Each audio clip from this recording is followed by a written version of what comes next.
be interviewing Alvy Ray Smith, who for many of you needs no introduction. Alvy and his partner Ed Catmull founded Pixar way back in 1975, and they had a vision.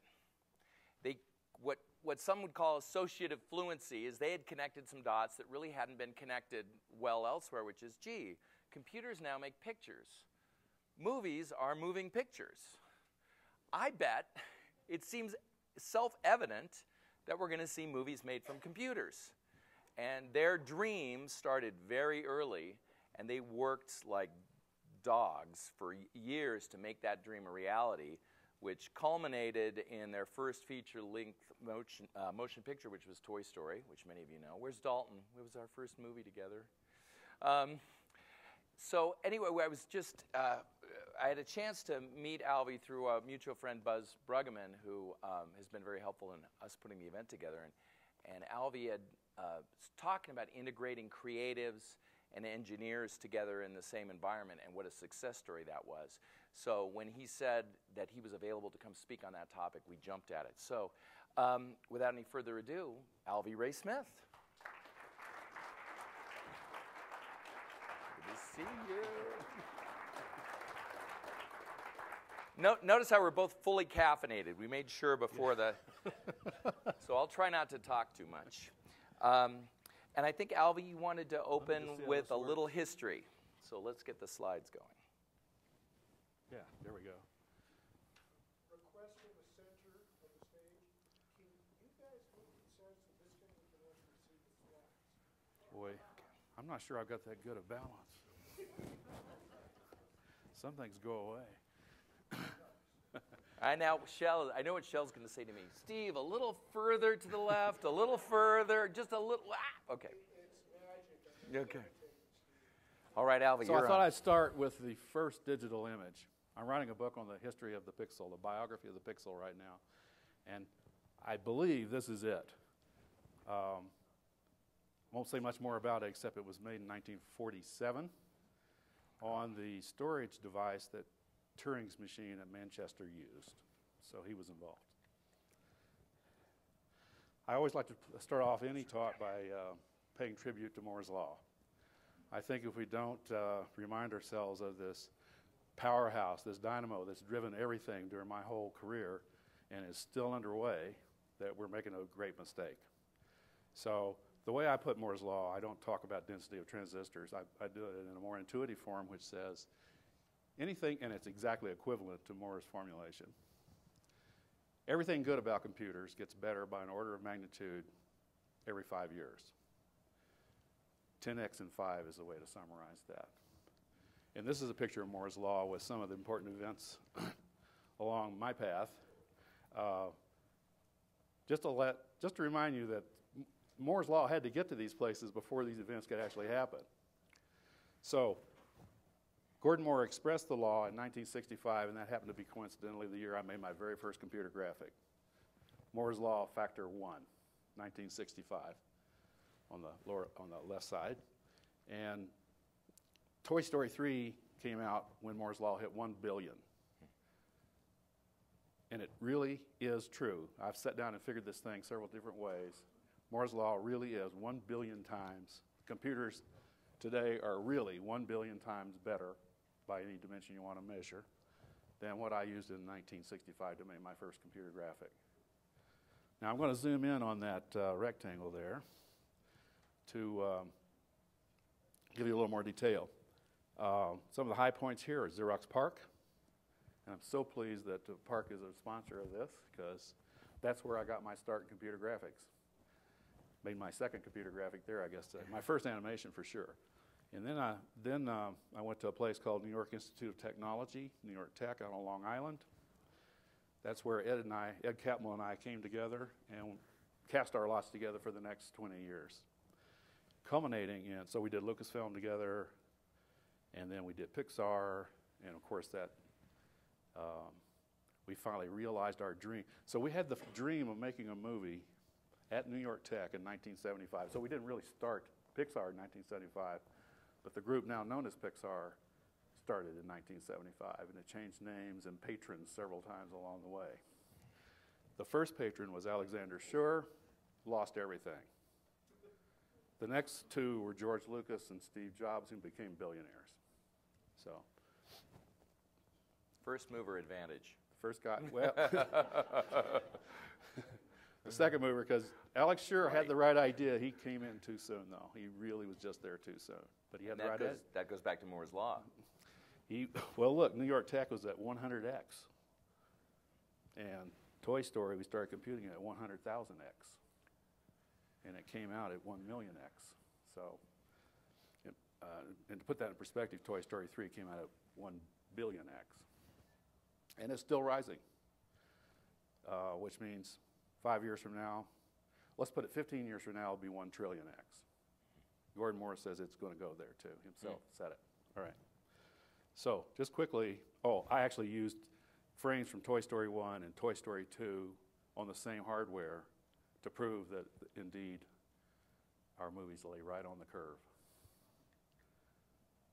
Stepping back to 1965, this was the state of the art. This was a Nimbus weather satellite, so this was raster graphics in 1965. And this was line drawing graphics in 1965. Embarrassing. If you put in those positions of the eye, she's supposed to wink. That's from Sutherland Sketchpad. All right, this is a Xerox PARC picture where I worked with Dick Schaup. This is the first 8-bit color in the world, 500 by 500 resolution. Not that long ago, people. That's going to be my message. This is happening fast. It still is. I'm sure everybody here knows that. My contribution was HSB. I couldn't think in terms of RGB, so I said, hey, Dick Schaup, is my partner. I said, what's the algorithm for converting RGB to hue saturation value? Because that's the way we artists think. And he said, well, it's never been done. So I went home that night and did it. It's still in use, and I'm a little embarrassed by that. Step forward, another crank of Moore's Law to New York Tech. New York Tech was this amazing place. It was 4 estates that this wealthy man, Alexander Schur, had bought and turned into his private university called New York Tech. And the mansions were the buildings on the campus. So, for example, the mansion on the lower right was our video mansion. And the one right above it, the pinkish building, was the garage of another mansion, and that's where the group now known as Pixar began. Our joke is that we began in a garage. It just happened to be a 4-car garage. Where was that? It's on Long Island near Old Westbury. Yeah. Beautiful place. Stunning place. Run by this madman. Man enough to give us exactly what we wanted. He had a full animation studio there of the old-fashioned variety, cell animation variety, and they were working on this Tubby the Tuba, which was horrible. I mean, I'm sure you've never seen it. I hope you've never seen it. It was really bad. But we started learning from the old-timers exactly how animation was done. We met our first... So that was the birthplace of the idea of being the first people to make a completely digital movie. In the mid-'70s, we got the idea that we were going to be the first people to do it. We didn't know it was going to take 20 years, but it did. This is some of the first RGB. We had the first RGB full-color graphics in the world because this rich man bought us the machines we needed to do it. I was working with a background artist, a Hollywood background artist, because we needed to do background art for ourselves for animation, and that was one of his pieces. But what I want to talk about a little bit more, I think is more relevant here, is some of the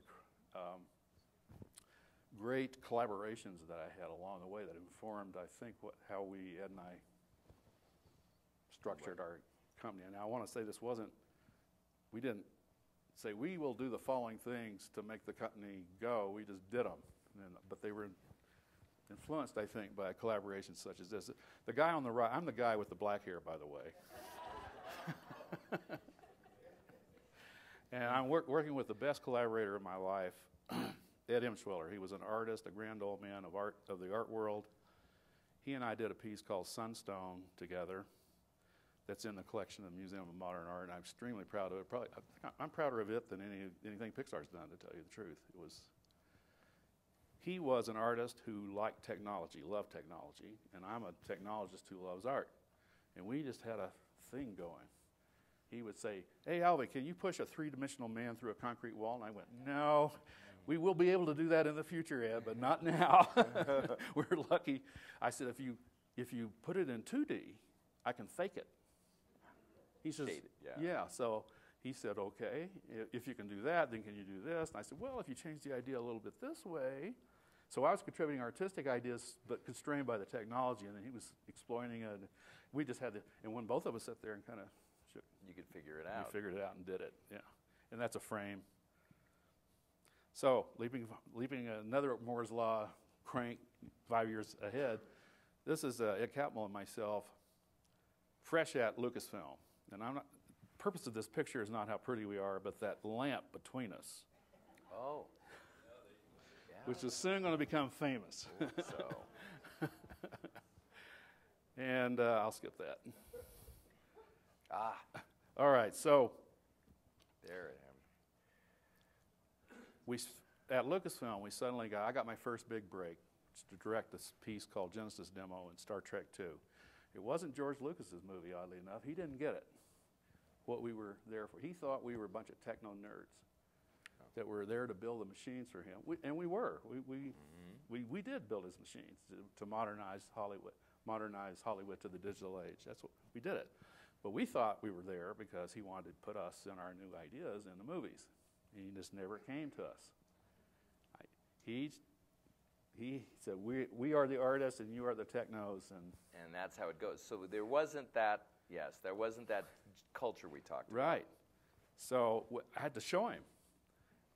Paramount came in to do the special effects at Industrial Light and Magic on Star Trek II, The Wrath of Khan, and we did this piece, which I hope you've seen in Star Trek II, the Genesis Demo. This is something else. And then the next day, George stepped foot in my office and he said, great camera shot. That's right. You purposely had built it so that there was a camera move in there that he particularly liked. That's right. I brought the team together. I said, look, we got our first big break for the big screen. This is it. This is what we've been waiting for. But this is really a 60-second commercial to George Lucas. He hasn't got a clue what we can do. Yeah. He can't even imagine that we want to do content. So I knew George well enough to know that he watches the camera. I challenge you to do this. Go to a movie and try to watch the cameraman. Basically, if you can, the director's failed because he hasn't sucked you into the emotion. But George could do this. He could glue onto the cameraman in a movie, and for somehow I knew that he did this. I'd watched movies with him. I knew he did this. I said, we're going to put a camera move in this shot that will blow his socks off because he'll know no real camera could have done it. But it won't be gratuitous, computer graphics 101. It's going to make narrative sense. And it did, and he got it, and we were in the next movie, and more importantly, we were in Steven Spielberg's next movie, too. All right, another great collaboration, John Lasseter. Ed and I made annual pilgrimages, usually secret, to Disney, starting in 1975 for about 10 years or so, because we always thought Disney would be the place. We couldn't understand what were we doing on Long Island and Lucasfilm? Why isn't Disney coming after us? And so we go every year, and they'd say no. But one year we met this kid, John Lasseter, and he was the first animator who wasn't frightened of us. And I directed him in this piece called Andre and Wally B, his first piece, where we were showing off our new motion blur, which we had realized early on had to be solved if we were going to ever be successful in the movies. And you'd sort of crowdsource that solution. Yeah, here's where I'd like to doff my cap to my partner, Ed Catmull. It's a great piece of leadership, I thought. He had tried for years to solve this problem, and he hadn't. So he started a competition amongst the hot guys that we had. By the way, one of these, how do you gather talent is one of your themes, I think. Yeah. And I don't really have anything to say other than we just put our flag out that we were the place this was happening, and the talent found us. But plus, you were not only not shy about reaching out to academia. You guys in fact, pretty aggressively we were reached academics, out. really.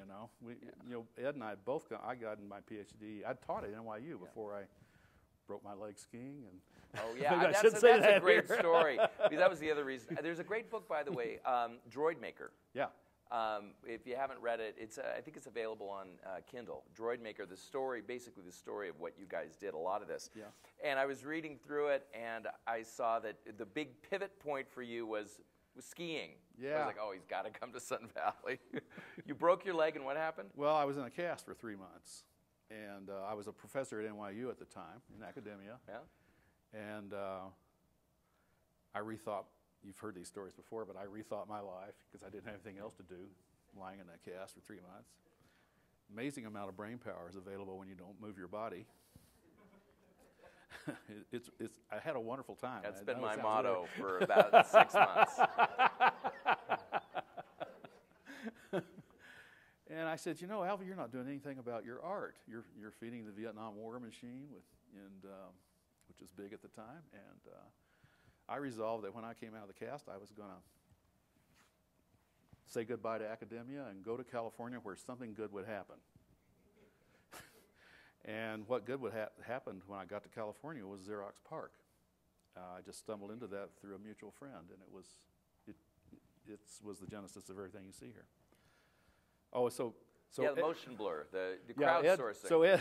So Ed started a competition amongst all these so we also got these really hot, PhD students that had just, like Rob Cook had just solved non-plastic appearing surfaces. Early computer graphics, everything looked like plastic because it was easy to compute. So we wanted things to look like bronze and copper and other things. I snapped him right up out of Cornell like that because he was just the hottest thing going. We knew he needed it and so forth. Anyhow, Ed started this competition, and he was pretty sure he was going to win it, but he didn't win it. There were 2 or 3 of the guys, including this Rob Cook I just mentioned, who solved motion blur in a excitingly innovative way that nobody else in computer graphics had ever got close to. It was the only thing that we seriously ran a patent on, because I was mostly anti-patent at the time.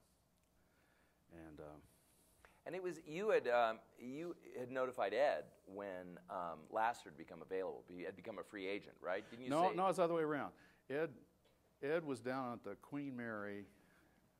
So this is at Lucasfilm. Ed was down at we had met Lassiter at the archives of Disney and mind melded. I'm a aficionado of animation, and he just said he let me see anything I wanted in the archives. We had a ball. Dumbo, Yeah, I want to see the Dancing Hippos from Fantasia. Okay, by Preston Blair. He showed Preston Blair's original drawings. It was just a wonderful event. And we liked each other, but we couldn't touch him. He was working at. So Ed was on the Queen Mary at a conference. It's a convention center in Long Beach now, the old Queen Mary. And we were having our daily business call. This happened, that happened. I saw so and so, and he said, "Oh, by the way, John Laster just came by. He's not at Disney anymore." I said, "Ed, That was it. Ed, get off the phone now. We've got to hang up Get now. off the phone and go hire him." He said, "Yeah, that's a good idea." So, And it worked out.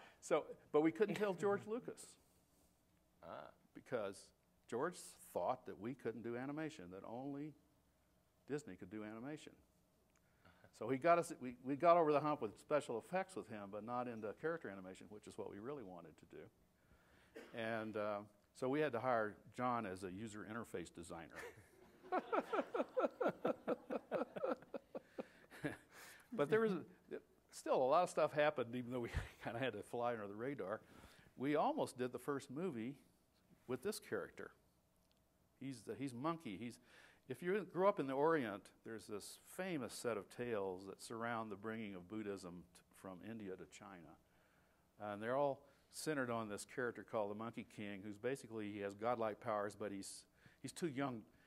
He blows it all the time because he's too young. He's not mature enough to deal with the powers that he has. And so there's amazing, wonderful stories, and kids in China grow up with these stories, in Japan. And a Japanese company came to us and said, "We want to make the first computer animation, the first computer animated movie on this story." I was already in love with, I've been to China, I was already in love with the Monkey Tales. I thought, this is marvelous. And John started whipping up ideas for what the main character should look like. This is a Laster drawing. It got a long ways along the line until I sat down and started running the numbers because it's time to... Now we're back to your graph. Now we got... Yeah. So we figured, well, if they're here, Moore's Law must be in the right place, although I hadn't looked carefully. Uh-huh. And so I sat down and started running the real hard numbers. What's the contract going to look like? And after running it for a while, I went, oh dear, it's too soon. The nut's too high. This is a tremendous gamble for this company, for us, and the nut's too high. We need to wait for another order of magnitude turn of Moore's Law. And that's exactly what happened, by the way. Another 5 years we did Toy Story. But it almost happened. And let me back up to that a minute. There's one other thing that happened at the CAPS project. So Disney finally did come to us. It was 1 month after Eisner and Wells took over the company. Disney had been run by a football player whose qualification was that he married Disney's daughter, Walt's daughter. And he was just driving the company into the ground. And finally it was saved. Roy Disney started, the nephew Roy Disney started a palace coup and brought in Eisner and Wells. 1 month later, they all knew us there. All the technical people knew us because we'd been making our annual pilgrimage. And they came and knocked on our door and says, okay, we want to do what you guys have always said you could do, and that's digitize the Disney animation process. The two-dimensional cell animation process. We said, great, sure. And we did it, and it's the CAPS project, and after we introduced it, Disney never ever went back to the old way. Now let me step back. Right in the midst of that, George and Marcia Lucas got divorced. And suddenly, California, George lost half his fortune. Or half of it went with Marcia, I should say. And so he had half of what he had before. I went to Ed and I says, Ed, George just lost half his fortune and he can't afford us anymore. He doesn't really get us anyhow. Let's start a company. Now you have to remember, this is really a couple of academic nerds saying this. And we just wanted to keep I said, it'd be a sin if this world-class group of 40 people were to disperse that we've put together. It's just the best there is in the world. Let's start a company. And so that's a good idea. And he said, what shall we do? Yeah, these guys you were the king of pivot. I mean, you had the vision, you wanted to do a movie, but if you read, you really should read the book. Pivot, pivot, pivot, pivot. They had so many products and business models. So we said, well, it can't be software because we have 40 people and software just doesn't bring that kind of money. Okay, so it has to be hardware. Well, we had designed a prototype for George to solve one of his problems, and we said, let's turn that, and we called it the Pixar image computer. Let's turn that into a product. Ed and I never we weren't businessmen until, in fact, I called up my buddy Jim Clark, whom I'm sure is a familiar name to you. He had worked with us, by the way, at New York Tech. Ah, that's right. And he and I grew up in West Texas together, homeboys. So, and he had gone off and started up this company called Silicon Graphics. He had been fired, by the way, by New York Tech's boss. Oh. And he went off and, because he was, anyhow, that's a whole story. So he went unemployable.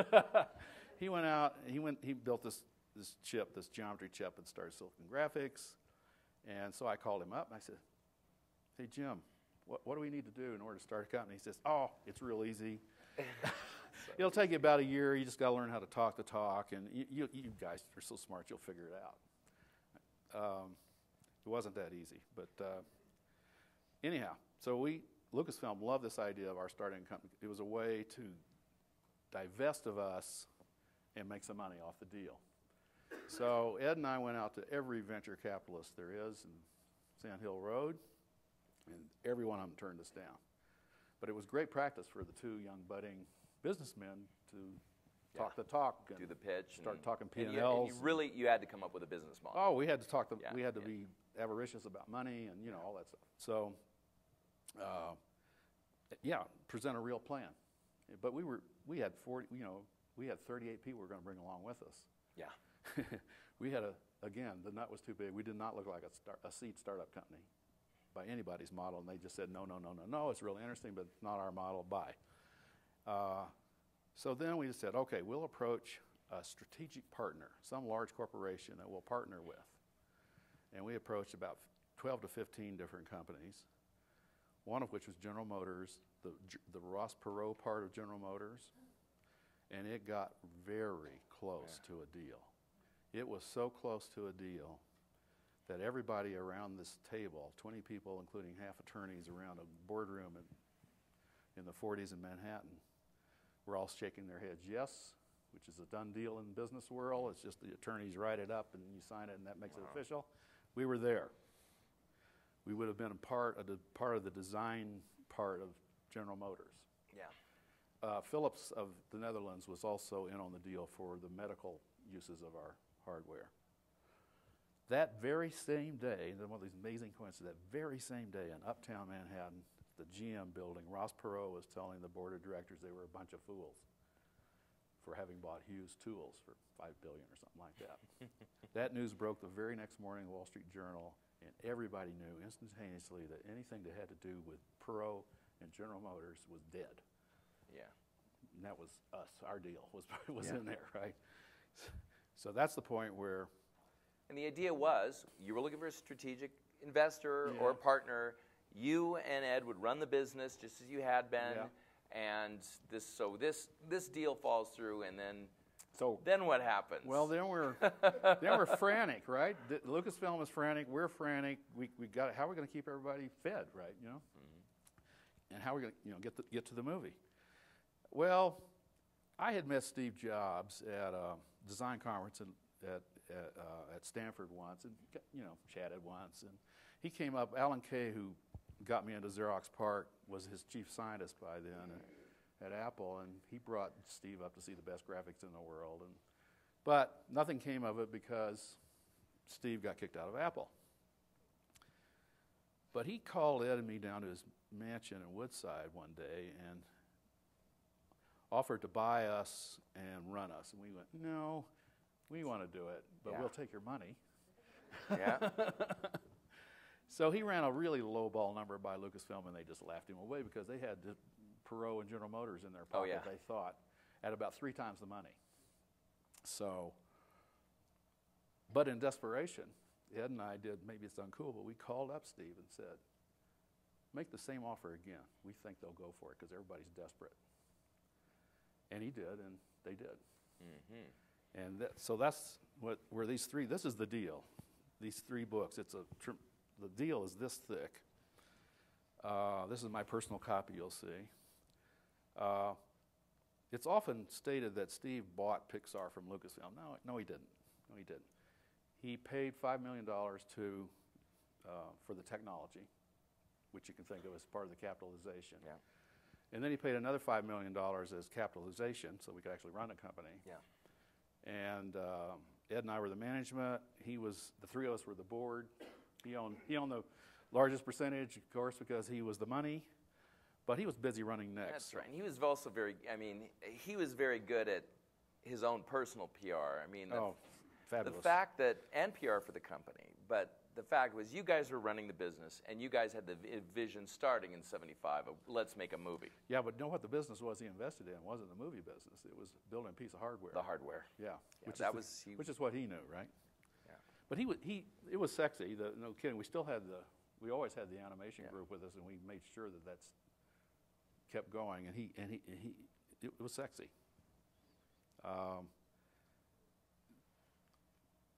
I won't talk about that. That's gotta hurt. That's the visible. I don't know what that is, but well, it's a slice through a human being. It's a visible human project. It was something else I did along the way. It's another collaboration in a completely different direction. I no longer want to go to the Pioneer tonight. Sorry. We do look like roast beef. Now, who the heck are these guys? So Moore's Law finally cranked again. After the the monkey deal fell through, we knew we had to wait and try to keep the company alive selling these. By the way, selling these machines was a disaster. The company should have failed many times. We just couldn't meet payroll again and again and again. But Steve was so embarrassed he could not sustain the embarrassment of having a failure his first time out of Apple, that he would just write another check. Yeah. And he would also take away equity. Yeah, because we'll do we've got an exchange going on. But and eventually, over several years, he had 100% ownership. He had put $50 million in by then, which was half his fortune, by the way, at the time. Yeah. This was a big deal to him. But and also, at several points during the thing, he was sort of interested in selling. Oh, he was always interested He's in like, selling. oh, who can, he wanted to He just bow did not out. want to be embarrassed, right? He wanted somebody to step forward and make him even on the It's $50 like, look, million. it all worked out. So, you know, Well, it happened with the Next. puzzle to me is, why didn't Disney step forward? Why didn't they step forward in the first place at the $5 million level? And then why didn't they step forward at this point at $50 million? And they paid $7.4 billion. But doesn't that take us to the cultural issue, which we're going to get into, which is the root of this whole thing? I think so. Okay. Okay, so anyhow, we got the Toy Story, and I guess the rest is history. I should also point out that Steve and I didn't get along, and I left somewhere in here, but still extremely. That's another great story, but we can take that one offline. That one's separate, yeah. But let's talk about that cultural issue, because that was what resonated with me several years ago. I've talked a lot about that brief conversation. We were talking about how some organizations get the integration of the engineers and the artists. And more, it's those organizations that are becoming successful. We did see it with Pixar. I think we did see it with Apple. We're seeing it elsewhere in the industry today. But let's talk about that culture. Okay, well, let me see if I can summarize. Ed and I sit around, we just did things. We didn't actually sit around and think about it too much. We just did it because the wolf was always at the door. But when we sat around and said, well, what have we done right? We came up with, we joke about, well, care and feeding of sugar daddies we did right. Because we had 3 of them, and they were all, tough. We hired smarter than ourselves, which is hard to do. It's easy to say, but it's really hard to do because... Well, when you're Alvy Ray Smith. No, I've hired some people who are a lot smarter than me. It's just, It's easy for me.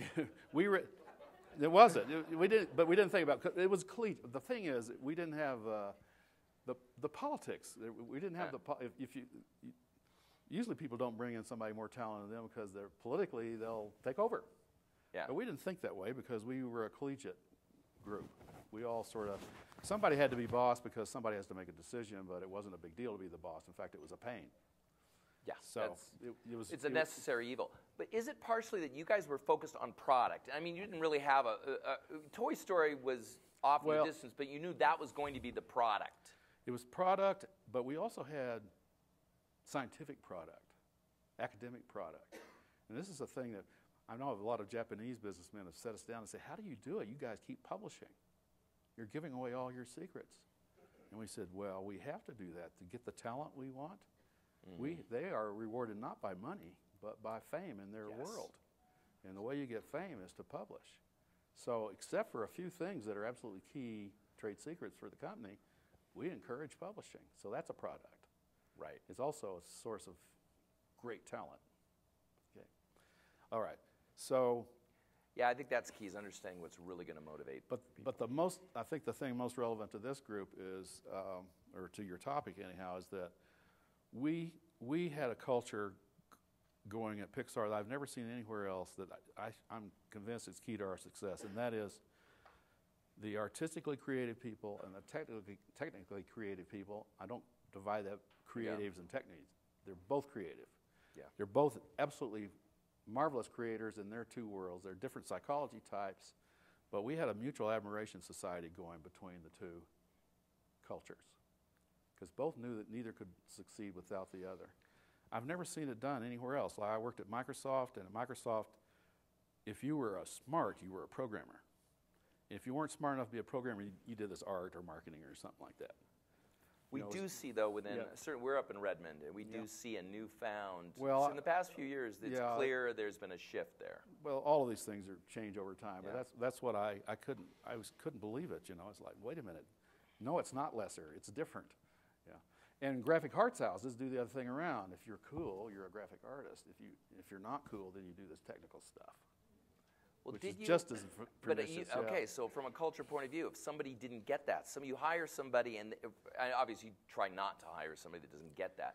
Did it happen, and then did you have to say, hey, look, it's not working out? No, it didn't happen. I think it was just a natural. It was just the culture. It was that exuded there. from the top down. Everyone knew it. It just was how it worked. Yeah. And guys were building a hardware product and then switched to animation. Well, we always had animation. We kept Scobles- the animation let me- alive all the time. Scobles asked the question, how did Toy Story get sold? We always had everybody knew we wanted to make the movie. That was really clear. We were always working on it in the background. We always had an animation group with John Lasseter as the star animator. And when the Moore's Law clock got there, everybody kind of knew. And one day Disney showed up and said, "We'll supply the money. You make the movie." Now, it was a little harder, a little more difficult than that because Jeffrey Katzenberg tried to steal John Lasseter from us. And John had been fired by Disney. So he didn't like that company at all. And one day, and I was, Ed and me, and I think Steve went down so he could meet this other tyrant, Katzenberg. There was so much alike, it was astonishing. Yeah.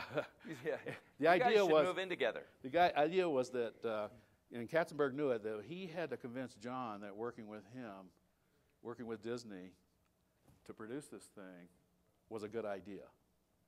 And Ed and I are sitting there just sweating bullets because this is it. This is what we've been working for decades. It's finally here.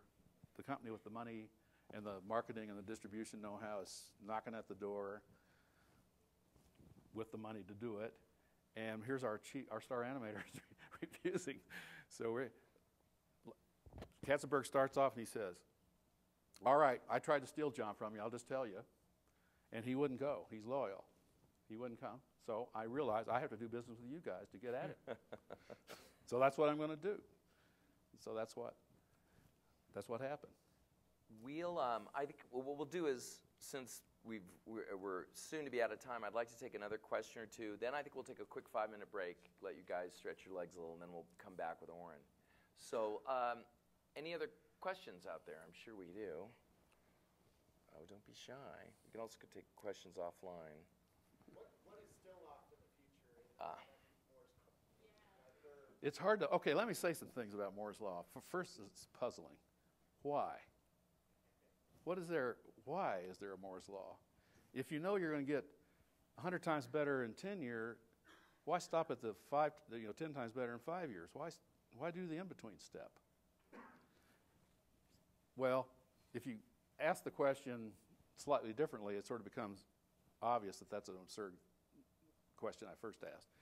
If I had said in 1965, let's just skip right to the 1 billion X spot, we know it's going to be possible, so why do all that stuff in between? The absurdity of it becomes clear. You can't even know how, the people in 1965 could not imagine computation, the implementation of hardware as it exists now in 1965.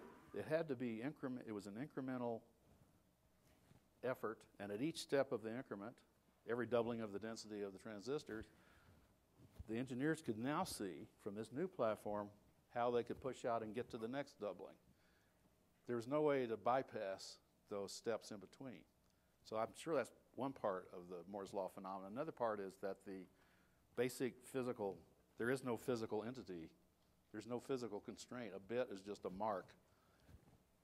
It's an absence or presence of a voltage, basically, and there's no physical constraint on that, so you can just keep making it smaller.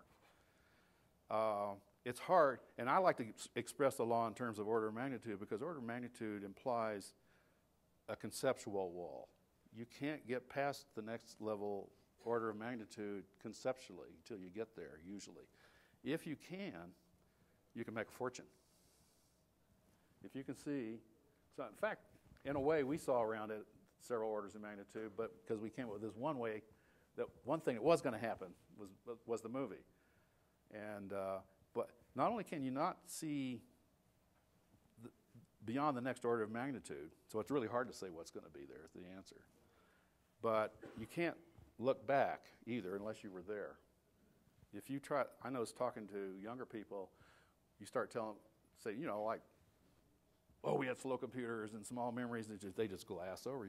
They can't think about it, they don't want to think about it, and they shouldn't have to. Right. They were born into it. It's here. We start from here and go. So what I like to do is challenge people to try to imagine what's going to be possible with 1000X. There was a Wall Street Journal article last week, and I'll try and find it and put it up on the site, that described how the great forecasters, the people that are doing well in investing and in the VC arena and elsewhere, so entrepreneurs, are the ones who get what you and Ed got with Moore. It was they're still saying Moore's Law is what you have to know and understand to be ready for. And I hate to cut us short here. As you know, I could do this all day. We are running a little over, but I do want to take a 5-minute break to let you guys stretch your legs a little bit. So we'll have to end it here, but thank you, Alvy. You're welcome. And thank you. And we will be back very soon.